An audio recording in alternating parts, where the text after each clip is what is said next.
بسم الله الرحمن الرحيم الحمد لله رب العالمين والصلاة والسلام على نبينا محمد وعلى آله وأصحابه ومن تبعهم بإحسان إلى يوم الدين ما بعد السلام عليكم ورحمة الله وبركاته. Before I start, first of all I'd like to ask all of you to make dua for the people of Gaza. It'd be unjust of me to start this topic without make mention of the suffering and the oppression. So I ask Allah subhanahu wa ta'ala to aid them and give them victory against the oppressors and send them a helper. Ameen. Now, today's topic I'll be discussing might be bitter for some to swallow, and it's going to be touching on very important topics. Now, the first hadith that is relevant, the Prophet sallallahu alaihi wasallam said to Abi Dharr al-Ghifari, he said, "Qul al-haqq walau kana murran." Speak the truth even if it's bitter. Now, living in the West, we have the secular sort of influence, modern liberal agendas that we are currently tackling. And walillahi alhamdu minna, Islam has a perfect system for us to follow. Walillahi alhamdu. And we don't need to seek any path or ideologies other than what the Sharia has prescribed. Walillahi alhamdu minna. Now, talking about gender roles, because this is the topic that I'm going to be highlighting today. Allah subhanahu wa ta'ala has enjoyed the spouses to have mawadda and hub amongst each other. That is a common prerequisite. And the Prophet sallallahu alaihi wasallam said in the hadith, "Inna lakum min nisaikum haqqan, wa la nisaikum alaykum haqqan." That verily your wives have a right over you, and the husbands have a right over your wives. That is clear from this hadith that this concept that we find, and this is very, very common living in the West, 50-50. Everything is split down the middle, the chores down the middle, you have to do this, I have to do this. Islam doesn't have any requirement of such. And we have to make that clear. And as I mentioned before, قُلِ الْحَقِّ وَلَوْ كَانَ مُرًّا. Speak the truth even if it's bitter. Now, it might be bitter for some. And also in the Quran, Allah subhanahu wa ta'ala mentions that the women or the men are not like women. And this is known. Our physicalities are different, our emotional scope is different. We are different to the women. And Allah subhanahu wa ta'ala makes mention that of the Quran. But likewise, the Prophet sallallahu alaihi wasallam has also said that the best of you are the ones that are best to your family, and I am the best to my family. So this should be a guide for us that we have to be there for our spouses, be emotionally there for them, and we have to provide for them as well. Now, gender roles. Now, this is why I'm here, right? To talk about this topic. As I said, it'd be a bitter truth for some. We hear commonly, and I'm sure all of you heard it, you can raise your hands, if you want. So have you ever heard the concept of, the Prophet ﷺ used to do the chores around the house, and the Prophet ﷺ used to do, the work around the house, and you have to, be obligated to do that. Has anyone heard this before from Muslim sisters? Show of hands, anyone? There you go, vast majority of us. And this is problematic to say the least, subhanAllah al-azim. Now, they use a hadith, and they quote a hadith. And again, I'm going to ask of you to raise your hands as well to sort of acknowledge whether you've heard this from them. Have you heard the hadith that the Prophet ﷺ used to be there for his family? So they equate that by saying he used to do the chores around the house. Have you ever heard this from many of the sisters, even brothers who are feminine or inclined to feminism? Yeah? Have anyone heard this before? No, okay. Well, the laughter just says it all. But what they won't do, unfortunately, is they won't connect the hadith. And Imam Bukhari, rahmatullah alayhi, in his Al-Adab al-Mufrad, makes mention of this hadith, and he puts it under the chapter of what the men do in the house. Very pertinent, because you look at the tabweeb. When you look at the tabweeb, you realize what Imam Bukhari is trying to indicate.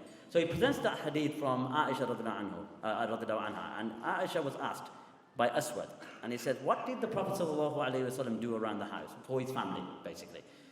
And then Aisha radhiyallahu anha said that he used to be in the service of his household.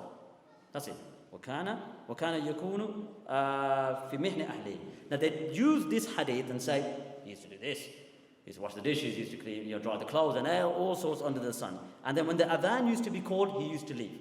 Okay, this is the common hadith we hear. But let's connect it to other hadith to show you what the Prophet ﷺ used to do around the house. Yes, we should assist.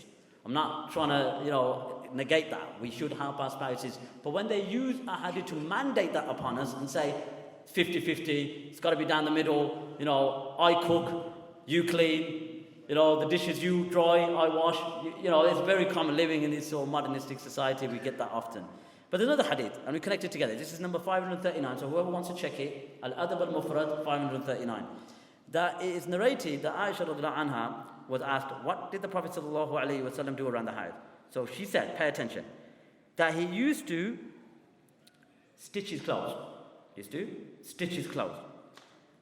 As what men do, and he also used to mend his sandals as well.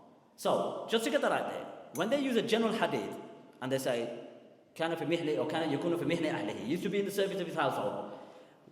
When you expand it with other hadith, he used to fix his sandals and used to stitch his clothes. In another riwayah, the Prophet ﷺ used to also stitch his clothes, and he used to milk the sheep.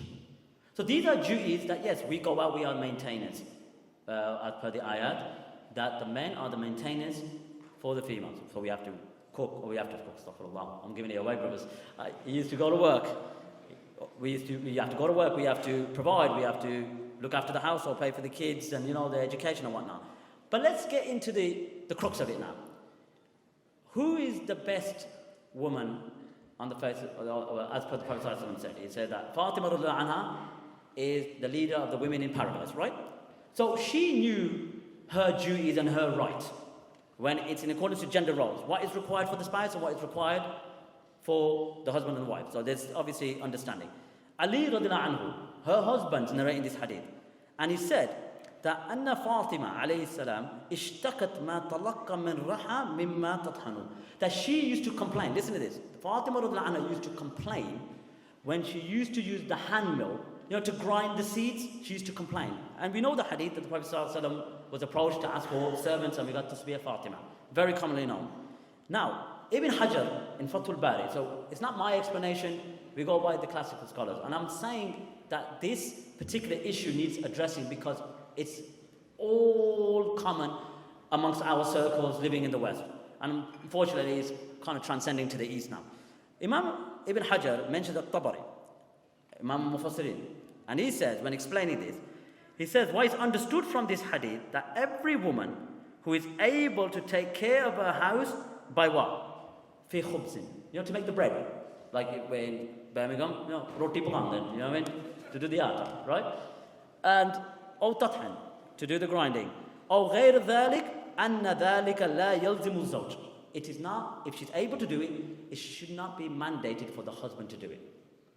The keyword, لا يلزم. It's not mandated. So we have to put this point across that it's not mandated. If sisters are pushing this agenda because of this, you know, modernistic, you know, approach that they have, it doesn't comply with Islam. It's not compatible. But yes, I stress that yes, husbands should support their wives. You know, it's a duty of us that we should be forbearing and compassionate. But keyword, it's not mandatory. And then it says, it is not the duty of the husband, it is, if it is the custom for women like her to do it for themselves.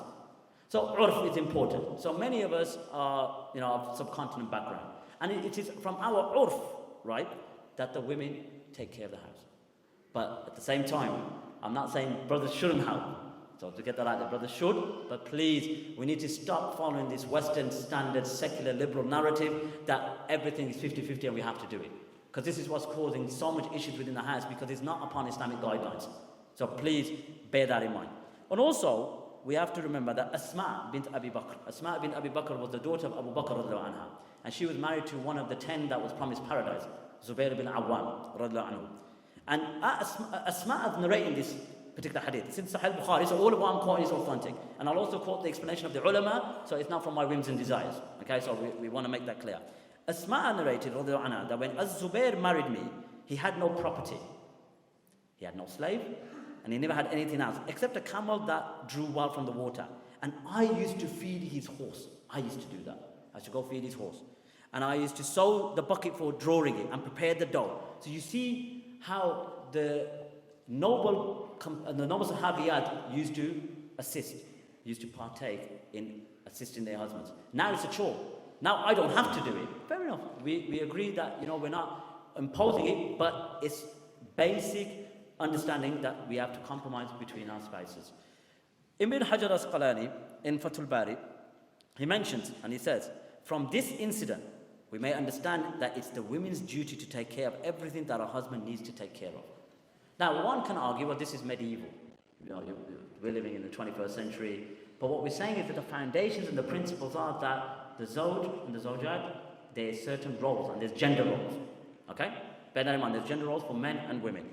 And then Abu Thawr, one of the Imams of the Salaf, he said that this opinion is from himself. So this is Abu Thawr. But other fuqaha, just to get that out there, to make it transparent, that is voluntary.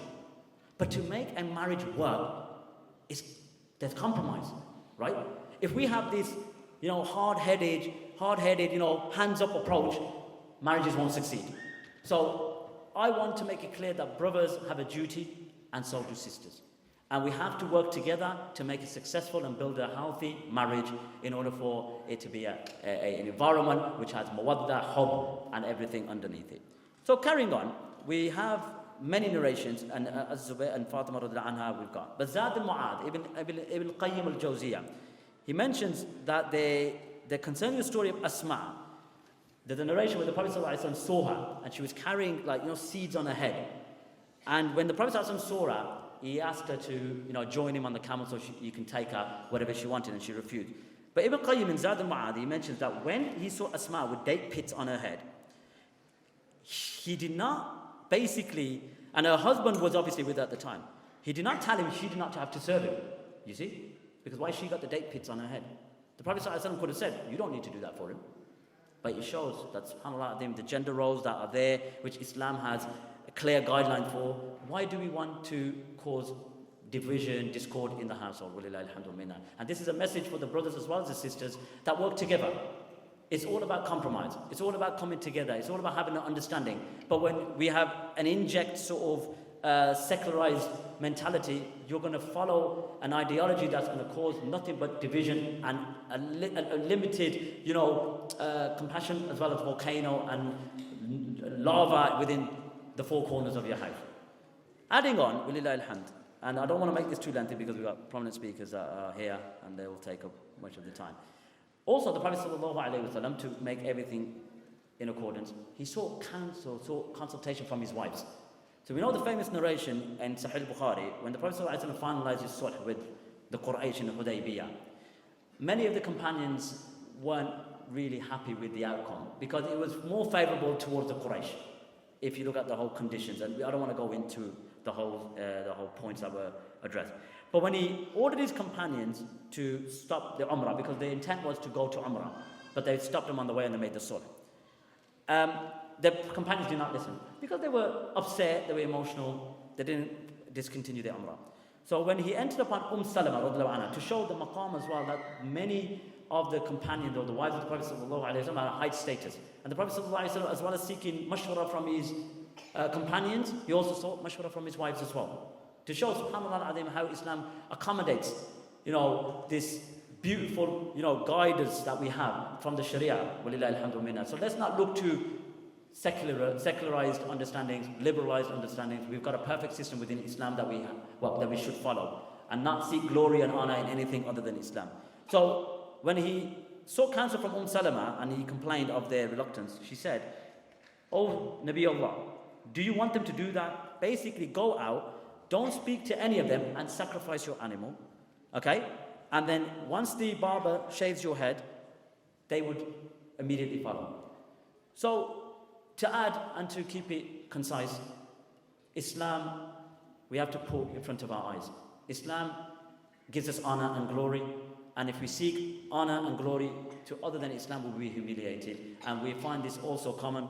Muslim Support Foundation, Muslim Family Support Forum, please get behind them. It's vitally important that we make dua for them. There are issues, and they are at the forefront in addressing these issues. So please take your time out, follow them on Instagram, make dua for them, and bi'idhnillah subhanahu wa ta'ala, we hope that this particular event here, this prosperous event, gains momentum, and in the future we'll see you soon. So take care of yourself. Assalamu alaikum.